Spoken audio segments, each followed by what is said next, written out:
Students, बात करेंगे यूपीडब्ल्यूएससी video के री एग्जाम को लेकर। देखिए, मैं जीएस के 10 क्वेश्चंस लेके आया हूं। 3 पार्ट मैंने ऑलरेडी बना दिए हैं, लिंक डिस्क्रिप्शन में डाल दिया है। और आप जाइए टेलीग्राम ग्रुप में भी जुड़ जाइए, जहां पर आपको यूपीडब्ल्यूएससी वीडियो री एग्जाम को लेकर हर चीज की अपडेट मिलती रहेगी, कट ऑफ को लेकर, क्वेश्चंस को लेकर, और हर जानकारी आपको मिलती रहेगी। तो दोनों लिंक डिस्क्रिप्शन में आप जाके चेक कर लीजिएगा।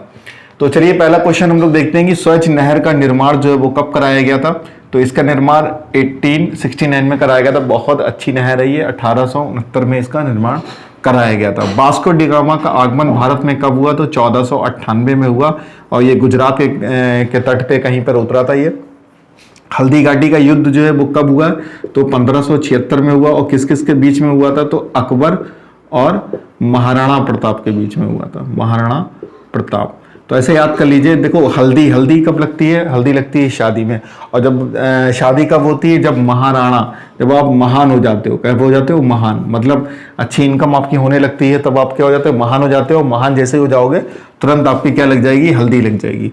सुभाष चंद्र बोस जी ने कांग्रेस का अधिवेशन कब अटेंड किया था? तो ये केवल कांग्रेस का, इन्होंने केवल 2 बार अटेंड, मतलब अध्यक्ष बने थे ये कांग्रेस के, और अधिवेशन के अध्यक्ष बनाए गए थे। कब बनाए गए थे? तो 2, एक तो हरिपुरा में बनाए गए थे, और हरिपुरा और त्रिपुरा कब याद बनाए गए थे? तो 1938 में, और ठीक अगले साल 1939 में। आपको याद कैसे करना है? हरिपुरा, क्योंकि सुभाष चंद्र बोस इतने महान थे कि कोई भी काम अपना अधूरा नहीं छोड़ देते। हरिपुरा, और हरि जी का नाम लेके हर काम को पूरा कर लेते थे, पूरा से पूरा।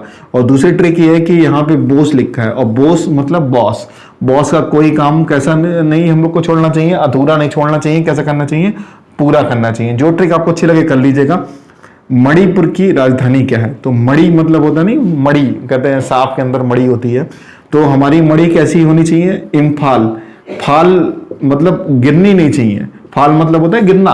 तो इम्फाल, या फिर साड़ी की फाल में आप क्या करो? इस मणि को दबा के रखो, जिससे कोई देख ना पाए।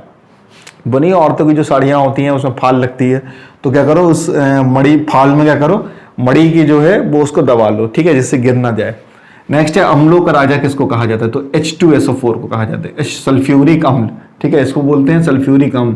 और एक क्वेश्चन ये भी बनता है कि अम्ल जो है वो आपके पीएच स्केल में कहां से कहां तक होते हैं? तो 0 से 7 तक जो है आपका अम्ल होते हैं। और अपने 0 से आप 6.9 तक ले सकते हो। 7 पे तो उदासीन हो जाता है, और 7 से 14 तक जो होता है वो आपके क्षार हो जाते हैं, क्योंकि पीएच स्केल आप 0 से 14 तक होता है।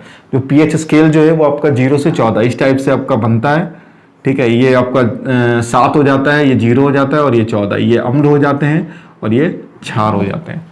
नेक्स्ट क्वेश्चन है कि पीला फास्फोरस को किस में रखा जाता है? तो किस में रखा जाता है? इसको पानी में या जल में रखा जाता है। कैसे याद करना है? पा से पीला और पा से पानी।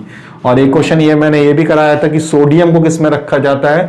तो आपका मिट्टी के तेल में। ट्रिक क्या है उसकी? सोडियम में डीएम आ रहा है, और डीएम क्या करेंगे? मिट्टी के तेल की जांच करेंगे कि वो सही है या नहीं है। होता नहीं है कि जब डीएम साहब जाते हैं, वो राशन वाले जो दुकान होती है मोहल्लों में, वहां जाके चेक करते हैं।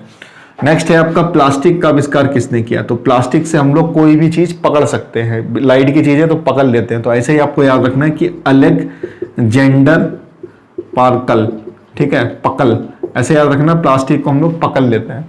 नेक्स्ट है कि संचालन समिति के अध्यक्ष कौन थे? तो राजेंद्र प्रसाद। इसमें बड़ा कंफ्यूजन रहता है, संचालन समिति संघीय समिति के अध्यक्ष, क्योंकि संविधान जब बनना था तो ये समिति बनाई जा रही थी। तो डॉक्टर राजेंद्र प्रसाद।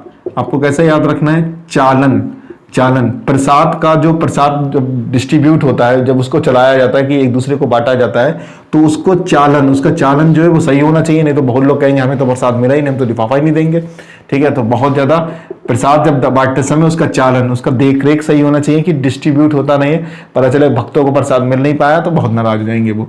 संघ और संघीय समिति के अध्यक्ष कौन है? तो संघ मतलब होता है केंद्र, और केंद्र पे कौन बैठता है? हमारे प्रधानमंत्री। तो क्या उस समय प्रधानमंत्री कौन थे? पंडित जवाहरलाल नेहरू। तो ऐसे याद रखिए, जब भी संघ आपको दिखे, संघ में कौन थे? संघ मतलब केंद्र, केंद्र पे हमेशा कौन बैठता है? प्रधानमंत्री बैठते हैं। तो पंडित जवाहरलाल नेहरू हो जाएगा। उम्मीद है कि आपको ये सेशन बहुत अच्छा लगा होगा, और जितने लाइक्स आएंगे उतनी तेजी से मैं फटाफट वीडियोस बनाता रहूंगा। और कोई ट्रिक आपके पास खुद की है तो आप कमेंट कर सकते हो, या फिर मेरी कोई ट्रिक आपको अच्छी लगती है वो भी आप कमेंट कर सकते हो। मिलता हूं नेक्स्ट वीडियो में। Thank you.